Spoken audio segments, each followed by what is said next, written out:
I don't understand how this happened. It was just approved. You're actually firing me over this? Your services are no longer required. You know, there's a specific kind of silence that happens in a boardroom when the air gets sucked out of the room. It's heavy, it's cold, and it usually happens right before someone's career ends. And I've heard that silence 1,000 times, but never quite as loud as the day I walked into the headquarters of Nexus Dynamics. Let me set the scene for you, folks, because the atmosphere is just as important as the words said. Nexus Dynamics was the golden child of Silicon Valley. The kind of place that screams we are changing the future with every inch of polished glass and brushed steel. Located right in the heart of Palo Alto where the rent costs more than most people's dignity. I pulled up in my sedan, a reliable 4-year-old Volvo. Not the flashy Teslas or McLarens lining the executive spots, and I sat there for a moment, just breathing, checking my reflection in the rearview mirror. I'm Elena Vance, to the world. I might look like just another middle-aged black woman in a sensible navy suit. Maybe someone's auntie, maybe a high school principal. But what people don't see, or choose not to see, is the 40 years of grit it took to build Vance Global, a private equity firm that quietly manages enough capital to buy small countries. Today wasn't a social call. I was there to decide whether to write a check for $3 billion, to save Nexus from a liquidity crisis they were trying desperately to hide, or to let them burn. I walked into the lobby, and let me tell you, it was like walking into a cathedral dedicated to the ego of one man, Gavin Sterling. There were massive screens playing loops of him giving TED Talks, talking about synergy and disrupting the paradigm. And the reception desk was this floating slab of marble staffed by a young woman who looked terrified. When I approached the desk, she didn't even look up from her screen at first, just gave me that customer service sigh. You know the one. Deliveries are around the back, she said, her voice flat, dismissing me before her eyes even met mine. I have a 10 o'clock with Gavin Sterling, I said, keeping my voice soft, calm, the way you speak to a spoked horse. She finally looked up, her eyes scanning my outfit, my hair, my lack of a visible VIP badge, and gave a little scoff. Almost imperceptible. Mr. Sterling is extremely busy. Are you sure you're not looking for the custodial interviews? HR is on the 2nd floor. The service elevator is to your left. I didn't blink. I didn't raise my voice. I just pulled out my phone, checked the time, and said, "My name is Elena Vance. Please let him know I'm here." She typed something, rolled her eyes, and pointed to a low bench near the door, far away from the plush leather sofas where the guys in hoodies were drinking oat milk lattes. "Sit there. Someone will come get you." So I sat, and I waited. 10 o'clock came and went. 10-15, 10-30. Now, in my line of work, time is the most expensive currency we have. And making someone wait is a power move. It's a tactic designed to make you feel small, to make you grateful for the scraps of attention they eventually toss you. But what Gavin didn't know was that patience is a weapon if you know how to use it. While I sat there, I watched. I saw how the male executives strutted through the lobby like they owned the oxygen, high-fiving each other, talking loudly about stock options. I saw how the few women in the building scurried along the walls, clutching their notebooks, eyes down, trying not to take up space. I saw a culture of fear masquerading as innovation. 45 minutes later, 45 minutes, a young assistant came jogging out, breathless, looking disheveled. "Elena, Mr. Sterling can squeeze you in now, but we have to be quick. He has a lunch meeting." He didn't take me to the boardroom. No, that would have implied respect. He walked me past the glass-walled conference room where the real meetings happened, and led me into a small, windowless breakout room that smelled like stale coffee and dry erase markers. Gavin Sterling was already there, leaning back in the chair, feet up on the table, scrolling through his phone. He didn't stand up. He didn't offer a hand. He barely glanced at me. There were 3 other guys in the room, his inner circle, all wearing identical fleece vests, all looking at me with a mix of boredom and amusement.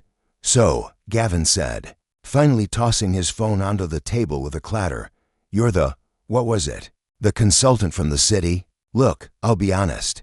We're only doing this meeting because legal said we need to check a few boxes for the annual report. Diversity outreach, community engagement, whatever. He thought I was the diversity hire.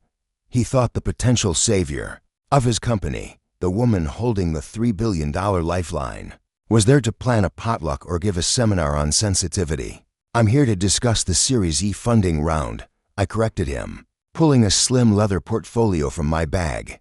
And the discrepancies in your Q3R and D spending. Gavin laughed. It was a sharp, barking sound. He looked at his buddies, and they chuckled. The room went quiet for a split second, a flicker of doubt crossing Gavin's face. But his ego was a fortress. He leaned forward, dropping the smile. You seem confused. Nexus is the future.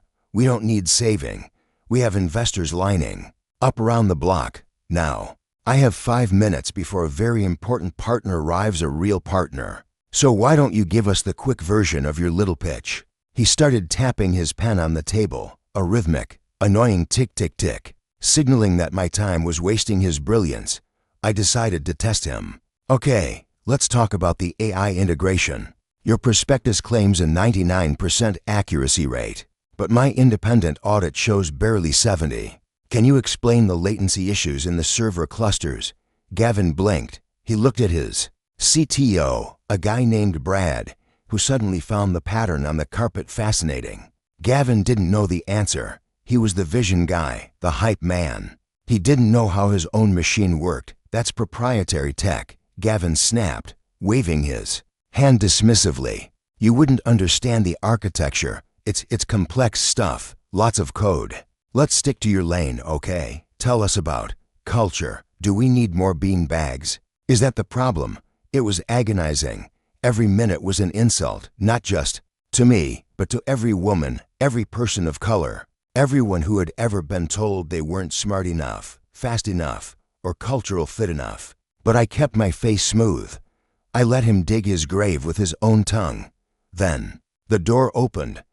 A man walked in, tall, white, wearing a suit that cost more than my car. It was Marcus Thorne, a competitor of mine, a guy I've crushed in negotiations twice before. Gavin's entire demeanor changed instantly. He jumped up from his chair like it was electrified. The arrogance vanished, replaced by this sycophantic, eager to please energy that was almost embarrassing to watch. Marcus, my man, Gavin boomed, striding across the small room, extending his hand, a wide, dazzling smile plastered on his face. So glad you could make it. Sorry about the accommodations. We were just finishing up with some admin stuff. He gestured vaguely at me like I was a piece of old furniture. Marcus Thorne looked at Gavin, then he looked at me. His eyes widened. He knew exactly who I was. He opened his mouth to speak, to say hello. But Gavin cut him off, turning back to me with a sneer. All right, we're done here. Gavin said to me, shooing me with his hand, you can leave your pamphlets with the girl at the front. We'll call you if we need. Whatever it is you do. I stood up. I didn't rush. I smoothed my skirt. I picked up my portfolio. I walked around the table, moving toward the door where Gavin and Marcus were standing. As I passed Gavin, I paused. I looked him dead in the eye, and for a fleeting moment, I decided to offer him one last chance, a tiny olive branch of basic human decency. I extended my hand. Thank you for your time, Mr. Sterling, I said. Gavin looked at my hand. He looked at it like it was covered in sludge. He didn't just not shake it. He physically recoiled, taking a half step back, pressing his tailored jacket closer to his body. He looked at Marcus, laughed a nervous, performative laugh, and said the words that would haunt him for the rest of his life. I don't shake hands with staff, sweetheart. Hygiene protocols, you understand. The silence that followed wasn't just quiet, it was violent. Marcus Thorne looked like he wanted to dissolve into the floor. He looked at Gavin with pure horror. I didn't flinch. I didn't cry. I didn't scream. I just slowly lowered my hand. I looked at Gavin Sterling, really looked at him, saw the fear behind the arrogance, the insecurity masking as power. Staff, I repeated, tasting the word. Yeah, staff, the help. Now run along, Gavin sneered, turning his back to me to focus on Marcus. So, Marcus, about that valuation. I walked out of the room. I walked down the hallway, past the glass conference room I wasn't allowed in, past the terrified receptionist who wouldn't look at me, and out into the cool, fresh air of San Francisco. I got into my Volvo. I sat there for exactly 10 seconds. Then I pulled out my phone and dialed my CFO, David. Elena. David answered on the first ring. How did it go? Are we cutting the check? Kill it, I said, my voice steady as a surgeon's hand. Kill the deal. Withdraw the offer. And David, yes. Short the stock, everything we have, and call the Wall Street Journal. Tell them I have an exclusive on the Nexus liquidity crisis. I hung up. Back inside that building, I imagined the conversation continuing. I imagined Gavin pouring Marcus a drink, thinking he had just asserted his dominance, thinking he was the king of the world. 20 minutes later, I was halfway back to the city when my phone buzzed. Then it buzzed again. Then it started ringing. Non-stop. It wasn't David. It was a number I didn't recognize, but the area code was Palo Alto. I let it go to voicemail. It rang again. And again. Finally, I answered, putting it on speaker as I merged onto the highway. This is Vance. I said, Ms. Vance, Ms. Vance. It was Gavin. But the swagger was gone. His voice was high, thin, cracking at the edges. This is Gavin Sterling. I think there's been a terrible misunderstanding.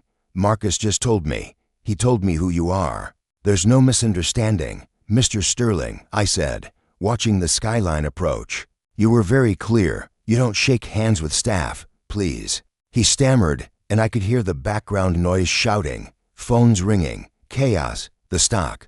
It's dropping. It's in free fall. The Journal just posted an article citing your withdrawal. You have to stop this. We can fix this. Come back. I'll meet you anywhere. I'll come to you. You want to meet? I asked. Yes, yes. Name the place, anything. Tomorrow, 9 a.m., my office. And Gavin, yes, bring a box. You're going to need it.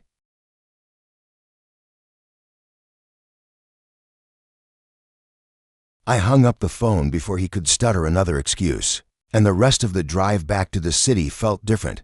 The air felt cleaner. The skyline of San Francisco, usually just a backdrop of gray and steel, looked sharp, defined, like the world had suddenly come into focus. I wasn't angry anymore. Anger is hot. It burns fast and messy. What I felt was cold clarity. It's the feeling of a chess player who sees checkmate 5 moves before their opponent even realizes. The game has changed. By the time I walked into the lobby of Vance Global, the news was already everywhere. The TV screens in our reception area, which, by the way, welcomes everyone with warm lighting and genuine smiles, were flashing the red arrows. Nexus Dynamics, down 12%, then 15, then 20. The rumor mill moves faster than light in this industry. And the headline, Vance Global abandons Nexus deal citing irreconcilable governance issues, was basically corporate speak for the ship is sinking and the rats are eating each other. My team was waiting for me in the war room. David, my CFO, looked up from his laptop with a grin that was equal parts terrified and impressed. Elena, their board is blowing up my phone. They're threatening to sue. They're begging for a meeting. They're offering you a seat on the board. It's total panic. Let them panic, I said, pouring myself a cup of tea. Panic reveals character. We wait until tomorrow. That night, I didn't sleep much. I sat up thinking about my father. He was a janitor, you know, a real one. For 30 years, he mopped floors at a bank in Chicago. He had dignity in his hands. He used to tell me, Elena, you can tell everything about a man by how he treats the person who cleans his mud. Gavin Sterling hadn't just insulted me. He had insulted the memory of the man who scrubbed floors so I could own the building. That staff comment wasn't a slip of the tongue. It was a window into a rotten soul. The next morning, 9 a.m. sharp. My office is very different from Nexus. No glass walls. It's mahogany books. Soft carpets that swallow sound. It's quiet. Intimidatingly quiet. Gavin arrived at 8:45. He was waiting in my lobby for 15 minutes, sweating through a shirt that looked like he'd slept in it. He didn't have his posse of vest-wearing brothers this time. He was alone. When my assistant finally showed him in, he looked small. The swagger was gone, replaced by a twitchy, desperate energy. He walked in, and I didn't stand up. I stayed seated. Behind my desk, reading a file. I let him stand there for a solid minute, letting the silence stretch, letting him feel the weight of the room. "Ms. Vance," he started, his voice cracking. "Thank you for seeing me. I haven't slept. This whole thing. It's a disaster." I looked up. "Sit down, Mr. Sterling." He collapsed into the chair opposite me. "Look, yesterday, I was under a lot of pressure. The stress, the impending launch. I made a mistake, a joke. It was a bad joke. But surely we shouldn't destroy a billion-dollar company over a bad joke. Think of the innovation. Think of the employees. I am thinking of the employees," I said, opening the file in front of me. "I spent last night reading the reviews on Glassdoor. I spoke to 3 of your former female engineers who quit in the last 6 months. They all said the same thing. They said you interrupt them in meetings. They said you take credit for their code. They said you refer to the cleaning staff as ghosts because you don't want to see them." Gavin's face went pale. That's hearsay. Disgruntled ex-employees. "And then there's the money," I continued, ignoring him. "You asked me yesterday to stick to my lane. So I did. My lane is numbers, Gavin, and your numbers don't add up. You've been counting projected future revenue as current assets to inflate your stock price. That's not innovation. That's fraud." He stood up, trembling. "You can't prove that. You're bluffing. You're just angry because I hurt your feelings." I slid a single piece of paper across the desk. It was a copy of an email chain from his own server, dated 3 months ago, explicitly instructing his CFO to cook the books before the Vance meeting. "How," he whispered, staring at the paper, "you really should treat your admin staff better." "Gavin," I said, my voice ice cold. "People tend to talk to the help, the receptionists, the assistants, the janitors. They hear everything. And, unlike you, I listen to them." He sank back into the chair, defeated. The air went out of him like a punctured tire. "What do you want?" he asked, his voice hollow. "You want an apology. I'm sorry, okay, I am. I'm sorry I didn't recognize you. I'm sorry I was rude. Just don't release this, please. It will kill the company. It will kill me." I leaned forward, clasping my hands. "You still don't get it. You think this is about you not recognizing me. You think if I had walked in wearing a sign that said billionaire, you would have treated me with respect and everything would be fine. But that's the problem, Gavin. You only respect people you